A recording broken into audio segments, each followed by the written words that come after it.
எழும்புவேன் புயலுக்கு மேல் இந்த செய்திகளை நீ தினந்தோறும் பார்த்து கொண்டு இருக்கிறீர்கள். இன்றைக்கு நாம் பார்க்க போகிற ரீடிங் பேசேஜ் பார்த்திங்கன்னா, லூக்கா எழுதின சுவிசேஷம் 23ஆம் அதிகாரம் 24ஆம் அதிகாரம்.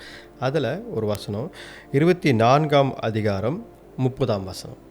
லூக்கா 24ஆம் அதிகாரம் 30ஆம் வசனம்.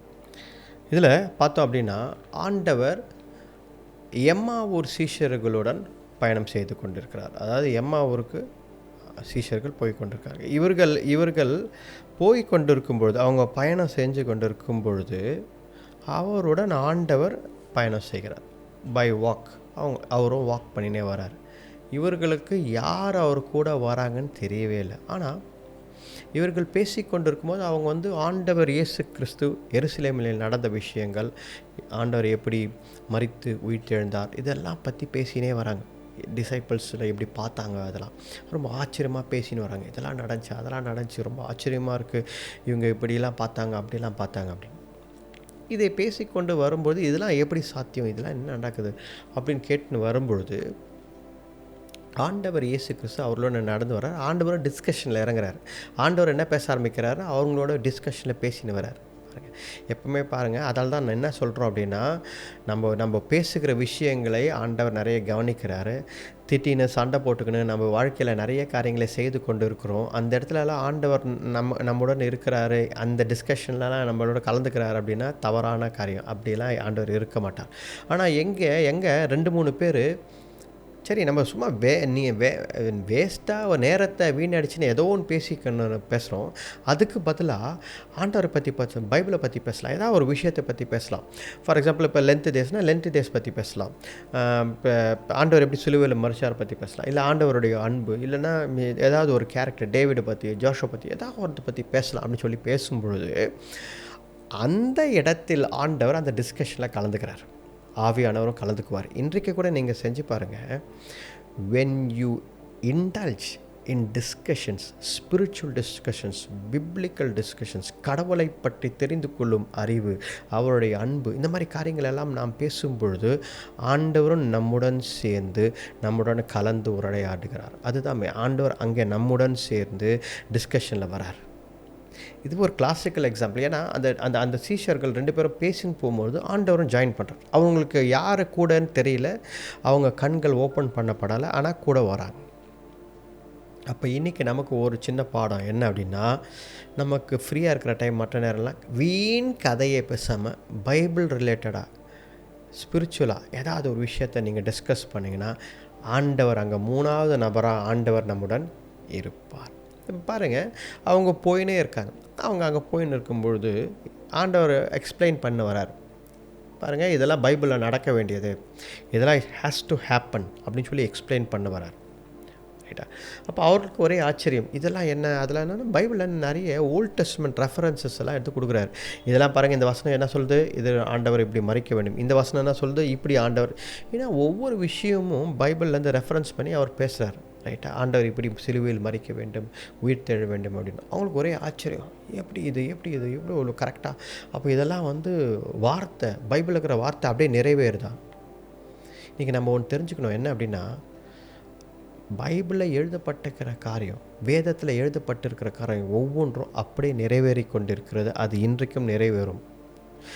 நமக்கு கொடுக்கப்பட்டிருக்கிற வாக்குத்தத்த வசனமும் நிறைவேறும். அது 2மே ஞாபகம் வச்சுக்கோங்க. ஏன்னா உலகத்தில் இன்றைக்கி சுற்றி நடக்கிற காரியெல்லாம் பார்த்தா உலகப்போர் வரப்போகுது அவ்வளோதான் அப்படின்னு யோசிக்கிறாங்க.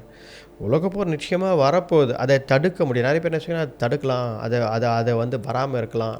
அதெல்லாம் ஒன்றும் பண்ண முடியாது. ஏன் அப்படின்னா பைபிளில் எழுதியிருக்கிற விஷயங்கள் நடைபெறும், தாமதிக்கும், தள்ளி போகலாம். எப்படி போவோம் அப்படின்னா ஆண்டவருடைய கிருபையினால், இரக்கத்தினால் அதை தள்ளி போகலாம். ஏன்னா இன்னும் ஜனங்கள் ரட்சிக்கப்படாமல் இருக்காங்க, கடவுளை பற்றி தெரியாமல் இருக்கிற ஜனங்கள் இருக்கிறாங்க. அவங்களுக்கெல்லாம் போய் சேரணும் சுவிசேஷம் என்பதற்காக தள்ளி போகலாம். ஆனால் ஆண்டவருடைய வருகை தள்ளி போகாது. அப்போ பைபிளில் எழுதப்பட்டிருக்கிறது நிச்சயமாக நடக்கும். அதே போல் நமக்கு கொடுக்கப்பட்டிருக்கிற வாக்குத்தத்தம், வார்த்தையும் நிச்சயமாக கண்டிப்பாக நடக்கும். அவருடைய காலகட்டம் வரும்பொழுது அதை தான் நடந்து போகும்போது ஆண்டவர் எக்ஸ்பிளைன் பண்ணுறார். அப்போ நம்ம வாழ்க்கையில் கூட ஆண்டவர் நிச்சயமாக நமக்கு கொடுத்த வாக்குத்தத்த வார்த்தையை நிச்சயமாக நிறைவேற்றுவார். அதனால தான் நம்ம அடிக்கடி என்ன சொல்கிறோன்னா, வார்த்தையை பெற்றுக்கொள்ளுங்கள், கர்த்தரிடத்தில் ஒரு வாக்குத்தத்தத்தை பெற்றுக்கொள்ளுங்கள். ஒரு வார்த்தை, ஆண்டவரே என்னை ஆசீர்வதிங்க, ஒரு வார்த்தையை கொடுங்க ஆண்டவரேன்னு அவர்கிட்ட ஃபைட் பண்ணி ஒரு வார்த்தையை வாங்கி கொள்ளுங்கள்னு சொல்கிறோம். ஏன் சொல்கிறோம் அப்படின்னா, அந்த வார்த்தையை ஆண்டவர் நிச்சயமாக நிறைவேற்றுவார். நம்ம மறந்தாலும் ஆண்டவர் நிறைவேற்றுவார். பாருங்கள், இவர்கள் நடந்து போய் கொண்டு இருக்கும்போது ஆண்டவர் இதெல்லாம் சொல்கிறார். அதுக்கப்புறம் என்ன நடக்கிறாங்க, வீட்டுக்கு போகிறாங்க. வாங்க வாங்க வாங்க நீங்கள் வாங்கன்னு சொல்லி கூட்டின்னு போகிறாங்க. சரி, அவரும் ஆண்டவர் இயேசு கிறிஸ்துவும் சரி எங்கள் வீட்டுக்கு வாங்க வாங்கன்னு சொன்னால் அவரும் ஆண்டவர் இயேசு கிறிஸ்துவும் கூட வரார். கூட வந்த பிறகு அவர்கள் எல்லாம் அமர்ந்த பிறகு ஆண்டவர் சென்ட்ரல் சீட்டில் உட்காராரு. ரைட்டா? எப்படி சீஷர்கள் கூட உட்காந்தவர் அதேமாதிரி சென்ட்ரல் சீட்டில் உட்காராரு. உட்கார்ந்த பிறகு ஒரு காரியத்தை செய்கிறார். என்ன செய்கிறாருன்னா, அப்பத்தை எடுத்து பிட்டு அவர்களிடத்தில் கொடுக்கிறார். இந்த அப்பத்தை எடுத்து பிட்டு அவர்களிடத்தில் கொடுத்த உடனே அவர்கள் கண்கள் திறக்கப்பட்டது. இதுதான் மீன்.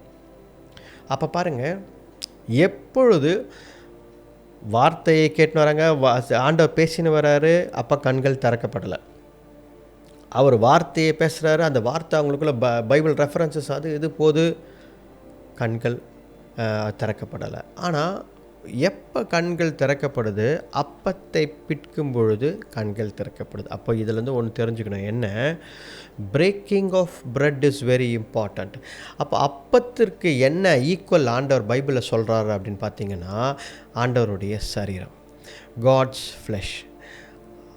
திராட்சை ரசத்துக்கு என்ன ஈக்குவலாக ஆண்டவர் சொல்லலாம்னா, கர்த்தருடைய ரத்தம், அவர் சிந்தின ரத்தத்துக்கு ஈக்குவலாக சொல்கிறார். அப்போது கர்த்தருடைய ஃப்ளெஷ், கர்த்தருடைய சரீரம், அவருடைய ரத்தம், இது நமக்காக சிந்தப்பட்டது, நமக்காக அடிக்கப்பட்டது, கிழிக்கப்பட்டது என்ற ஒரு காரியத்தை நாம் புரிந்து கொண்டால்தான் நம் கண்கள் திறக்கப்படும்.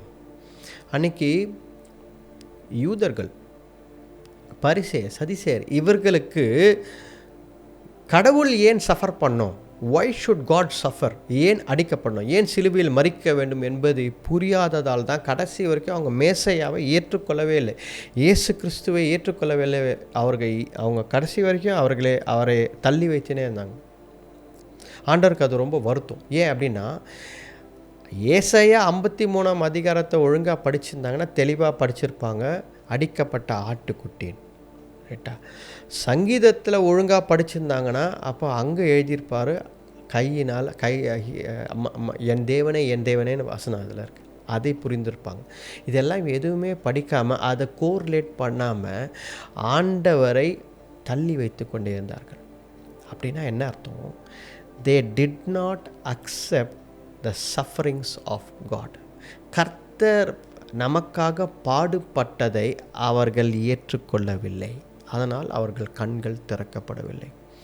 இன்றைக்கி ஆண்டவர் ஒரு காரியத்தை நமக்கு பேசுகிறார். என்ன பேசுகிறார்னா, என்னுடைய சஃபரிங்ஸ், என்னுடைய பாடுகளை நீ புரிந்து கொள்ள வேண்டும், நீ அண்டர்ஸ்டாண்ட் பண்ணிக்கணும், நீ அதை ஏற்றுக்கொள்ள வேண்டும். அந்த பாடுகள் எதற்காக, ஏன் ஆண்டவர் ரத்தம் சிந்தினார் என்று நீ ஏற்றுக்கொண்டால் அப்பொழுது உனக்கு நித்திய வாழ்வு இருக்குது, கண்கள் திறக்கப்படும். அப்போது ஆண்டவருடைய பாடுகள் என்ன குறிக்கிறது, அந்த பிரேக்கிங் ஆஃப் பிரெட், ஆண்டவருடைய சரீரம் பிக்கப்பட்டது. சரீரம் பிக்கப்பட்டதால் என்ன, திரை, ஆண்டவருடைய சர்ச்சில் அங்கே அவருடைய ஆலயத்தில் ஒரு திரை இருந்தது, அதை மறைக்கப்பட்டதாக இருந்தது. ஆனால் இன்றைக்கி அது கிழிக்கப்பட்டிருக்கு. அப்படின்னா என்ன அர்த்தம் அப்படின்னா, இன்றைக்கி நீங்கள் உங்கள் வீட்டில் முட்டி போட்டு ஜெபம் பண்ண, ஆண்டவரே என்னை காப்பாற்றுங்க ஆண்டவரேன்னு சொன்னால் ஆண்டவர் அந்த ஜெபத்தை கேட்கிறார். அப்பொழுது ஓல்ட் டெஸ்டமெண்ட்டில் அந்த காலத்துலலாம் அப்படி இல்லை, ஆலயத்துக்கு தான் போகணும், ஒவ்வொரு வாட்டியும் ஆலயத்துக்கு தான் போகணும். வீட்டில் முட்டி போட்டு ஜெபம் பண்ணுறீங்க அப்படின்னா ஆண்டவர் ஆலயத்துக்கு வரும்படி அழைக்கிறார். ஆனால் இப்போ அப்படி கிடையாது, அந்த திரை கிழிக்கப்பட்டு இருக்கிறது.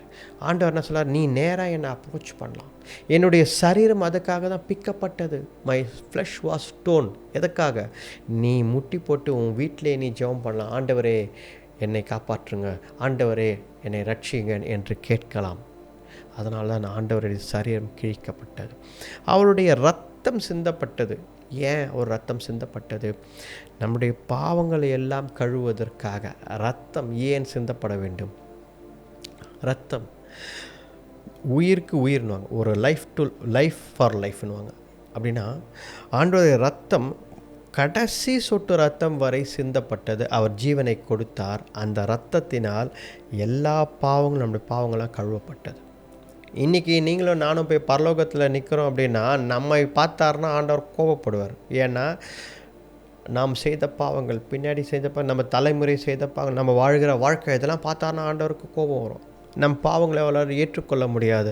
அவர் நம்மை தள்ளி வைத்து விடுவார். ஆனால் இயேசு கிறிஸ்துவை நாம் ஏற்றுக்கொள்வதால், ஆண்டவர் இயேசு கிறிஸ்து மூலமாக நாம் ரட்சிக்கப்பட்டதால், அவருடைய நாமத்தினாலே ரட்சிக்கப்பட்டதால், அவருடைய இரத்தத்தினால் நாம் கழுவப்பட்டதால், ஆண்டவர் பிதாவானவர் இயேசு கிறிஸ்துவை நமக்குள்ளே பார்க்கிறார். அதனால் நம்மளை மன்னித்து ஏற்றுக்கொள்கிறார். இதுதான் வேத சத்தியம்.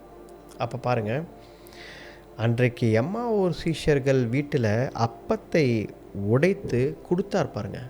கொடுத்த உடனே அவர்கள் கண்கள் திறந்தது. அவர் மறைந்து விட்டார். ஆண்டவர் இயேசு கிறிஸ்து மறைஞ்சிட்டார்.